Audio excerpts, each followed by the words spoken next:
Very.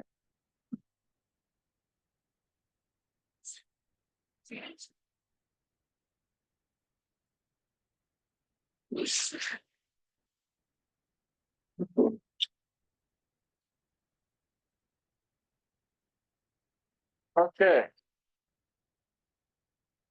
So we'll talk a little bit about sine waves and square waves and some irregular ones and how you generate them.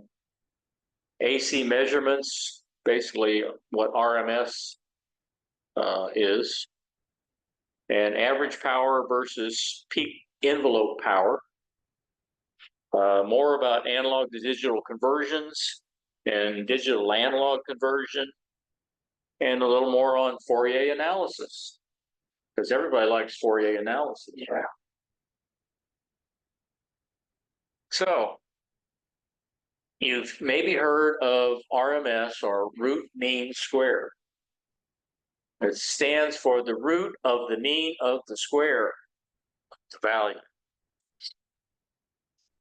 And if you understand that, then you can understand the formula for it. And essentially, it's a way to compare an AC power to equivalent DC, or vice versa. So it's to find that an RMS voltage of, say, 10 volt would create the same amount of heating in a resistor which had 10 volts DC across. It turns out that if it's a pure sine wave, it's 0.707 times whatever the peak value is, or half of the peak-to-peak value times 0.707. And the whole thing on the RMS is what they're doing is squaring the peak-to-peak, which makes it positive, because they're going to take the square root of it. So it's going to basically get rid of the sine, and then half of it is the median, so that's where the half comes through. And so when you take the square root of those, you wind up with 0.707 times whatever that peak value is. And for AC power, you're going to use the RMS voltage when you do the power calculation. If you do your E squared over R. If it's a complex waveform, then the formula doesn't work. It only works for a pure sine wave. So if you want to measure a complex waveform, you need what's called a true RMS voltmeter that actually does multiple samples and averages them, or in some way create the same heating effect. And they cost a lot more for one that's actually true RMS. And it's probably not even perfectly true, but it's a lot closer than your cheap one.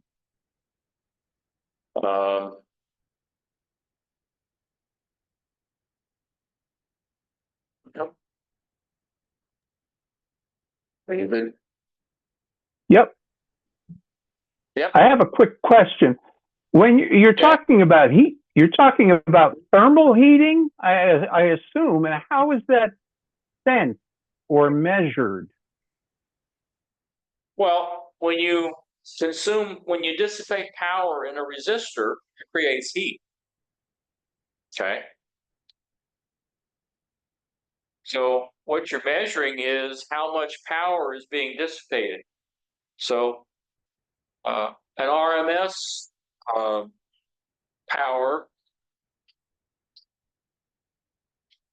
of the same voltage as DC are both going to create or dissipate the same amount of power and the same amount of heat. All you're really doing is taking that sine wave and converting it to equivalent DC by kind of chopping off the top and using it to fill in the blanks to make it a straight line instead of a sine wave. Ah, okay. That that explains it. I thought it needed a thermal measurement of some sort to compare it against, to go from. If you're going to be totally accurate, that's the way you'd have to do it, is actually, feed it into some sort of load and measure the amount of power dissipation to see what the equivalent was. But they don't normally do that in a hand meter, and they'll do multiple measurements, lots of samples, and then do some kind of averaging thing. And, this may be a stupid question, but what is it? Are we talking about any kind of a thermistor? Well, it would depend on how they're going to measure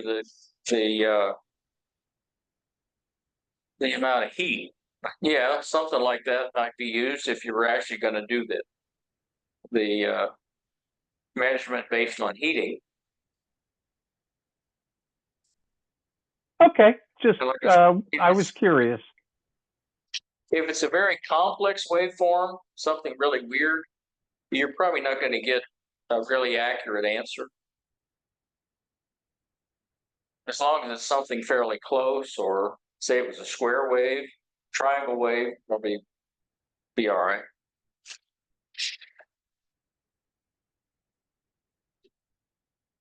So what's the benefit of making voltage measurements with a true RMS calculating meter?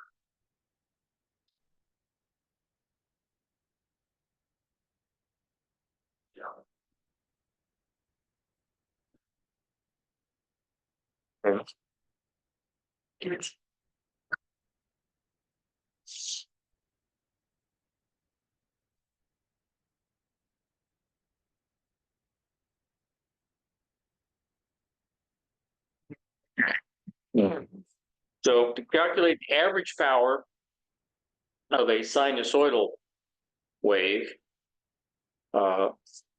we can use the RMS voltage, where it's 0.707 times the peak value, or 0.707 times half of the peak to peak, which is the peak value. And I just did the formulas down there on how the RMS thing actually gets there.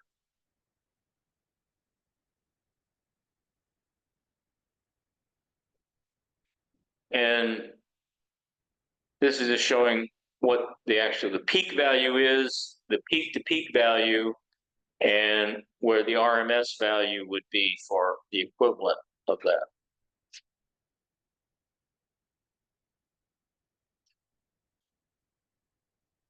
So next we have what's called peak envelope power. And that's the highest instantaneous value of the signal. So if you got a modulated waveform, whatever the highest peak is you're going to be your peak envelope power, even though the average power might be a third or fourth of it, depending on the modulation. So a lot of times we're restricted to peak envelope power.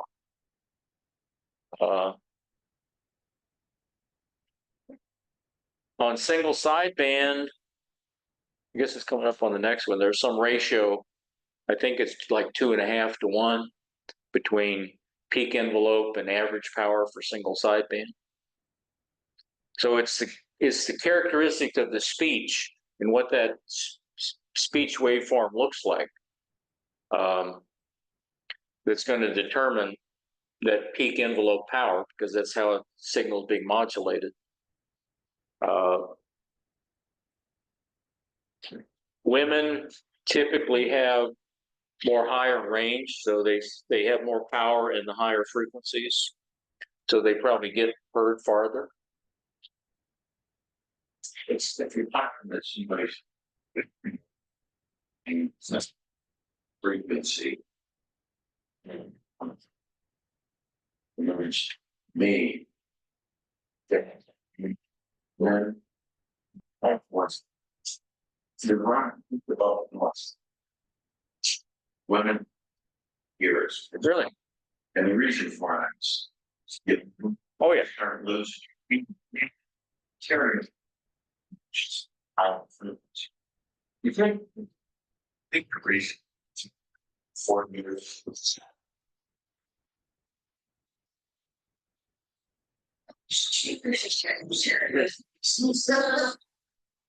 That's one of the nice things nature does as you get older. So are you saying that it has the very pitch my voice to a higher pitch when I'm talking sideband? I can get further. Yeah, because what you do the same thing with if your radio has compression. Yeah. That's what it's doing. It's shifting you up more of the energy to the higher frequency. Interesting. So I need a tank of helium. Yeah, it's not a. Well, now.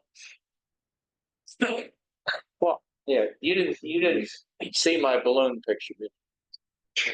Okay, I'll show it in. It came back to life again. It's over China. You can see the propagation, though. And also you can see line of sight. At 40,000 feet, your line of sight is 250 miles, which surprised me. I thought, never even thought about it. Figured I'd go farther than that, but the Earth is definitely curved. Is it? Huh? Well, some people don't believe it.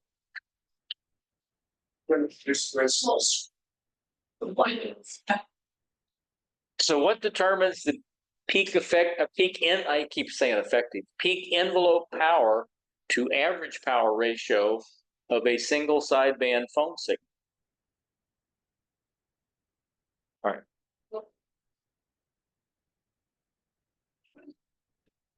Okay. They claim, I don't know how they prove it, the peak envelope power to average power in the typical single sideband is 2.5 to 1. So your peaks are going to be a lot higher than the average part of the signal.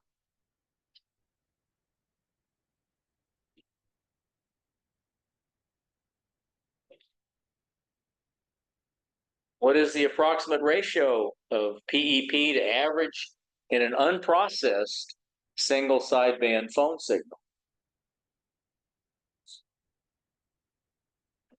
That's a key. Compression. Right. Because if you compress it, it lowers the ratio because your average is going to be higher.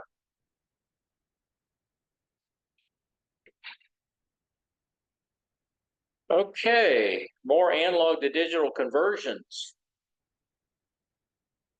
So we know what an A to D does. It converts analog into digital signals at a certain sample rate. And it's looking at the instantaneous value of that analog signal at every sample time. So that's what it's actually digitizing. And the number of bits determines the resolution. In other words, what's the minimum signal level you can detect based on the number of bits that you have. So another one to remember is 8 bits is 256 levels, and 10 bits is 1024.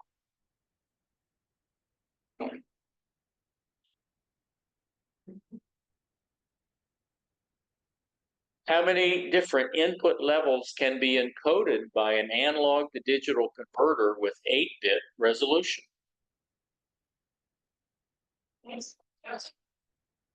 So, okay. SDRs, or software-defined radios,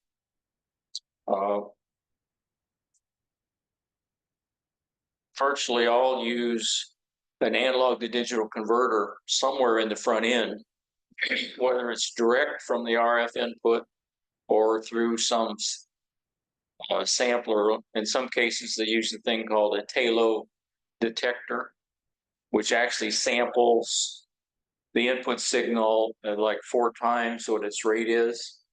And then you can, since that's 4 different phases, 0, 90, 180, and 270, you can combine those and get an I and Q signal and then feed it into the analog digital converter and not have to use quite as an expensive analog to digital converter. Plus you already get your I and Q. One of the things is total harmonic distortion, which you can have in an analog to digital converter. And they measure that as the ratio of the sum of the powers of all the components, of all the harmonics, compared to the power of the fundamental. So ideally, all you'd want out is the fundamental frequency. The more harmonics you have, the more it affects the total harmonic distortion measurement. This is just a ratio of those powers. So which of the following is a measure of the quality of an analog to digital converter?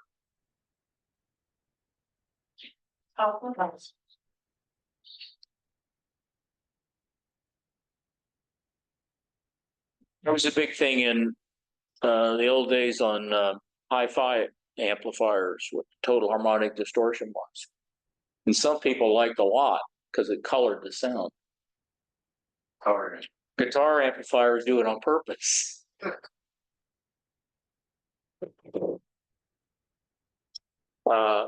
So in order to really represent the signal digitally, you've got to sample at a very high rate. As a minimum, twice what the highest frequency is. And some A to Ds, in order to get the speed, instead of doing successive approximation, we use what they call a flash or direct conversion. These are a lot more complicated and a lot more expensive, but they're a lot faster. So you can digitize at very high frequencies, up into the gigahertz. This is kind of a simple flash converter, which is only doing 2 bits. So you're looking at a voltage divider network where you're looking at 4 different values and running those through comparators and then a little logic circuit so that you can generate a 2-bit binary output to represent whatever that voltage is coming in. And normally, you might have 12 or 14 bits or maybe even more. So it's a lot more logic in there to do it than you had with this successive approximation. But it's as fast as the time it takes to propagate the signal through those like 3 levels of gates.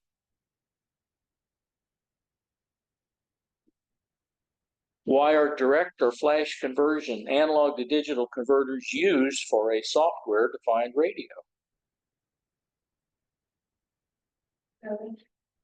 Charlie. And we already talked about successive approximation because they're slow, but they're accurate and they're cheap.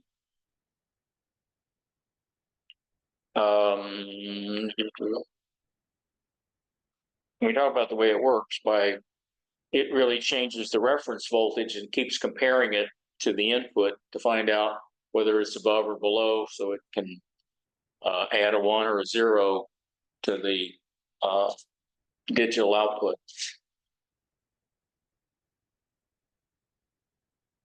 And just another block diagram of one, where you're actually coming in into what's called a sample and hold.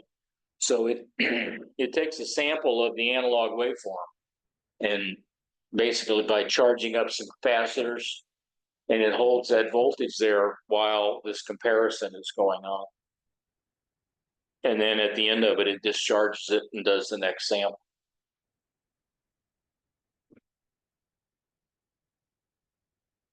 So which of the following is a type of analog to digital conversion?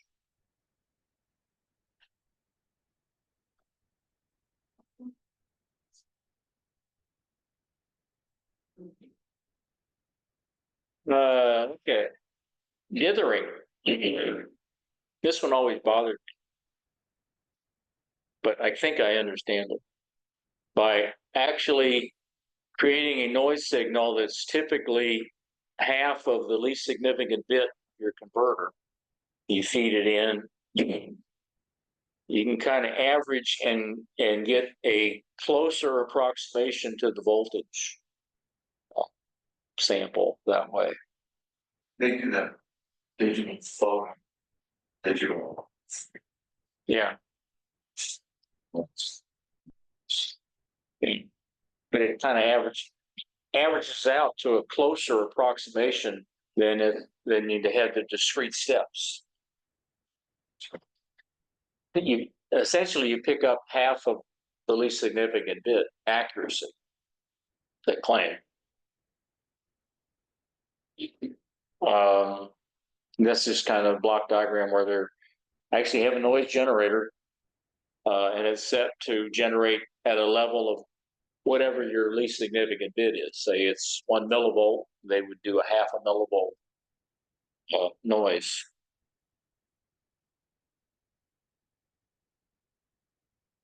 So what is dither with respect to analog to digital converters?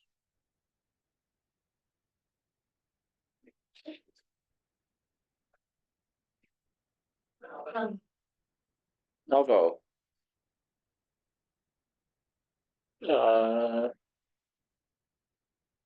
Well, we also have the opposite, which is called a DAC, or digital to analog.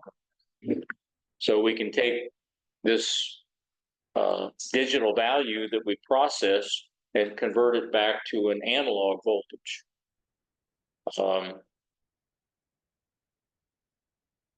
One of the problems is you get a stair-stepped output because you're looking at discrete values. So when you convert it to analog, it's going to be a discrete analog value. So the output kind of looks like that little red stair-step waveform.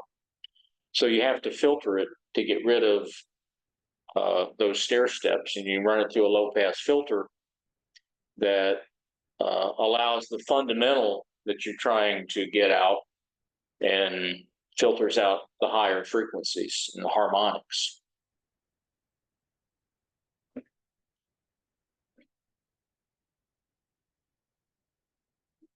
What's the purpose of a low-pass filter used at the output of a digital to analog converter?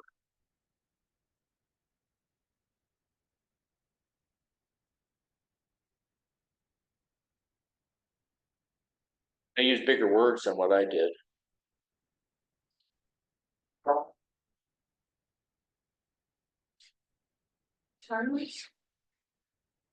Really?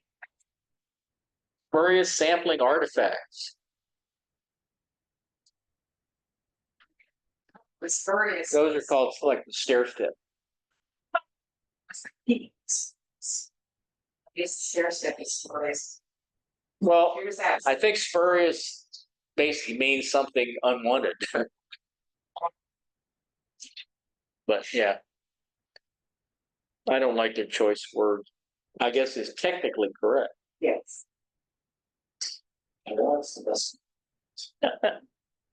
Okay, Fourier transforms. So that's the basic mathematical principle used to convert from time domain to frequency domain.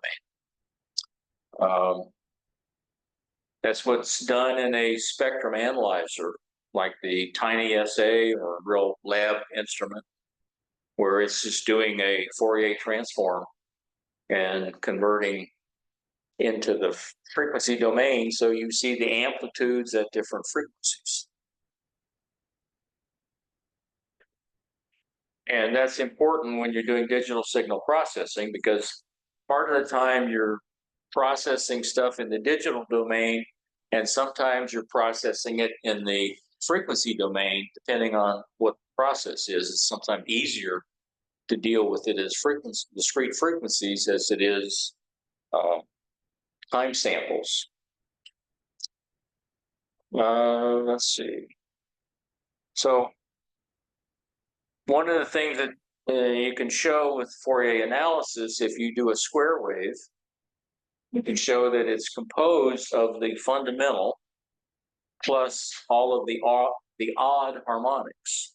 So a perfect square wave would have, say it was a 1 Hertz square wave, would have a 1 Hertz sine wave fundamental, and then a 3 Hertz, 5 Hertz, 7 Hertz, a 9 Hertz, on up to infinite odd Hertz to make that perfectly square. So the more harmonics you get, the squarer that corner is. It's kind of like picking up spray. It's kind of like variables. We're taking that idioms, so it's more fine. That's greatest. Right, It's the actual. right. If you had an infinite number of samples, it would almost look like analog. A sawtooth, which is another important one, is the fundamental and all of the harmonics. Now, there's another one called, I guess, square or triangle. Yeah, square or not square. So triangle wave, where it's the even. I forgot. Maybe it's on the next one. The first one is showing a square wave and your fundamental, and then over here is the Fourier coefficients. So you're seeing the fundamental and all of the odd harmonics, but they're not all at the same amplitude. So you have a coefficient for each one. There's, I think the best explanation there is on page 7 of that page, this quote on the top left corner. It gives you 3 pictures. It shows you from the coastal, which shows this way. South Carolina shows this thing. It's reading. Right. And on the bottom, we see the triangle wave, where it's the fundamental and just a couple of like a third and fifth harmonic that are very low in order to get that. And that's what they're showing over here in these with that sawtooth wave, where you've got all of the harmonics to generate the sawtooth.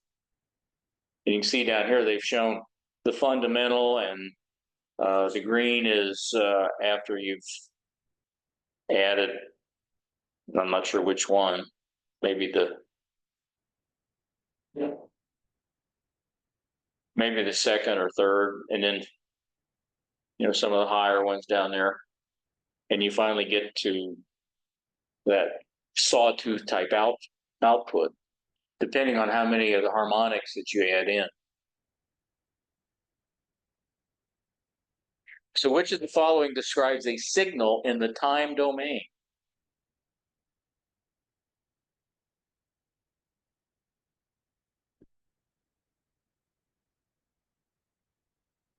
Well, in both cases, we're looking at amplitude. In one case, it's amplitude versus time. The other case is amplitude versus frequency. So the time domain is versus time.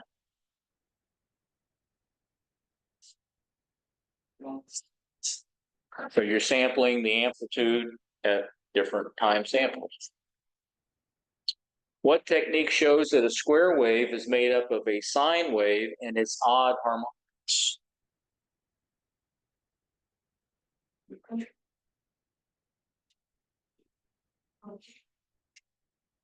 Yeah. All right. Those are easy. Yeah. Breeze. And by fuels.